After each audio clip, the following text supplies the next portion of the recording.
Now, handling law and order, we're talking the police, is a global problem. Yes. Whether it is in the United States, I think that's where Black Lives Matter comes from. There, the issues are different. Here, the issues are different. If you became president, how would you deal with policing? The reason there is a problem with policing is because there are underlying issues. For instance, like what you talked about in the US, it's all underlying issues related to race, which we do not have here. Now here it is underlying issues related to bad governance, which we shall have solved at that time. Now policemen are not trained like that. Actually, policemen are trained different. There is a lot of military in police, and you know that. And a lot of the people who are doing so many of the things, some of them are actually military people, because their training is different. And it is... Our first IGP was a brigadier. He was a white man. Was it? He was a brigadier. He was a white man. So now that's my point. Why should you have a military person leading police? Because these are two different institutions, and their training is different. Talk to a typical policeman, he's telling you how he's going to gather evidence, maybe arrest a suspect, and present evidence which is going to be accepted by the state attorney, and which is admissible, by which they can charge somebody. That's how a policeman thinks, because that's the training. Now a military person are those who attack the parliament and so on. They are not policemen, they're actually military people. And now that's one of the things which Museveni has bastardized. So how do you fix that? By first of all separating military from police. 1, 2. Number 2, giving totally new orders for policemen, because I have been in positions where I went to a place where I'd gone to campaign, and I was actually designated to be in that town campaigning, and the DPC said, you are not going to enter in this town. I told you, how? Look at the electoral commission map, I'm supposed to be here today. What reason did he give? None. That's the point. Now none. He says you're not entering. He blocked all the roads into town. I saw his men cooking the tear gas canisters. I looked around, I saw there was going to be a lot of confusion. So a lot of people had gathered, so I just spoke to them briefly. But now, even as you're going, he whispers in your ear and says, listen, I have to protect my job. So because they have been given instructions not to let campaigns go on. Now, the sad thing is this: if they kill people in the process of inhibiting campaigns, they are not going to be charged with anything. But if they allow campaigns to go on peacefully, they will be charged. That is the kind of instructions they are under. And you know who is giving the instructions? In the press briefing, and you know who is giving the instructions? A military man who is the deputy IGP, who is a military man. He's not a policeman. We don't have proof of that, do we?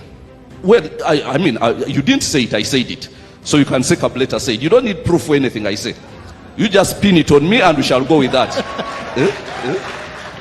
In the press briefing we had, both the CDF and the IGP hinted on the idea that there is going to be an investigation. There are SOPs, I've got 2 books of those, and that if there is any officer who did not stick to the rules of engagement, they will take them on. Do you believe in those statements? No. Have you ever heard of any who has been taken on?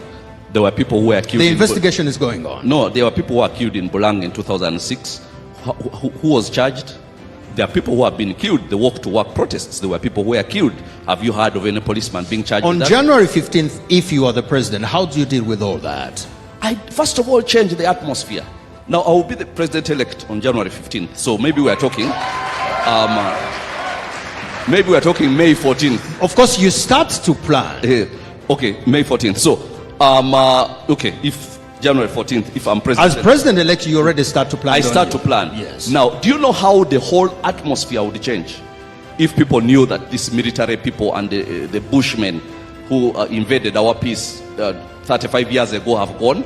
Do you know how all of a sudden atmosphere changes? But they don't go, because if they are still in the military, they continue to be serving officers. What do you do with them? No, they are there, but they continue being serving officers. But what's at the top is changing, because the military, of course, and here is the problem. Here is the thing which people have, because I've been asked in places that what are you going to do? The military belongs to one man. I say no, it doesn't. The military men are not fools. I've spoken to them privately. Okay, I have spoken to some of them privately.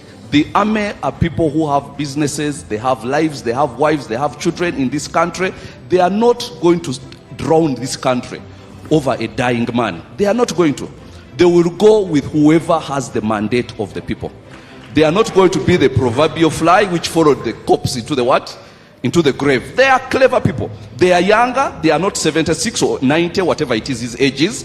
They are younger people. They have children. They have, businesses. They want to live their lives in this country. So when they see the will of the people going in a certain direction, the army will follow along. So you trust their training and professionalism that once you become president-elect and subsequently president, it will be easy for you to discuss with professionals on a new direction. It is not about trusting their professionalism. It is about trusting their love for themselves. This is what I'm telling you. They don't want to destroy this country because they are going to live here. So the one motive you can always count on is selfishness. Okay. So they are selfish enough to want to protect this country because this is where they are doing their business. This is where they are thriving. This is where their children are going to school. So I trust their selfishness. And there is no better foundation than selfishness. What is good for somebody. And what's good for them at that time will be to support whichever government the people will have chosen. Well, talking selfishness, the Bible could also complement what you're saying, that love others as you love yourself. Exactly. Maybe that's a very good way of putting it. Kabuleta the solution, reclaiming the nation.